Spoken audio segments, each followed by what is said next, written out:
চলতি ফুটবল মৌসুমের শেষ এল ক্লাসিকোয়ে রোববার রাতে রিয়াল মাদ্রিদের মুখোমুখি হবে বার্সেলোনা। এই মৌসুমে এর আগে আরও 3টি এল ক্লাসিকো হয়েছিল, তবে এই এল ক্লাসিকো অন্যগুলোর চেয়ে বেশি গুরুত্বের।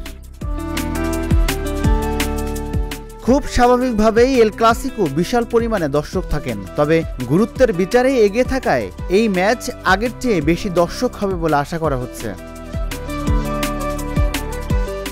এল ক্লাসিকোতেই নির্ধারণ হয়ে যেতে পারে এবারের লা লিগা শিরোপা, কেননা রিয়ালকে হারাতে পারলেই শিরোপা এক প্রকার নিশ্চিত হয়ে যাবে বার্সেলোনার।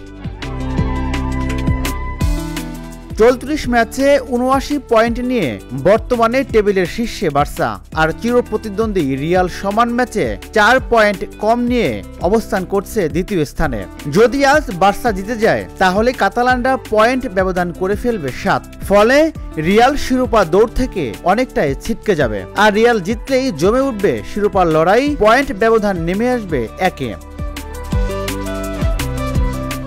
মৌসুমের আগের সবগুলো এল ক্লাসিকোতেই জয় পেয়েছে বার্সা। সবশেষ সেভিয়ায় কোপা দেল রের ফাইনালে রিয়ালকে 3-2 গোলে হারিয়েছিল বার্সেলোনা। আজ কি ফ্লিকের বাধায় আটকে যাবে আনচেলত্তি, নাকি নিজ ফর্মুলা কাজে লাগাতে পারবেন ইতালিয়ান মাস্টারমাইন্ড, সেটি এখন দেখার অপেক্ষা। তবে আনচেলত্তি যে কোনো মূল্য চাইবে বার্সেলোনাকে হারাতে এবং রিয়াল নিজের শেষটা ভালো করার, কেননা মৌসুম শেষ হলেই সান্তিয়াগো বার্নাবু থেকে বিদায় নেবেন তিনি। ইতালিয়ান এই কোচের সম্ভাব্য গন্তব্য ব্রাজিল।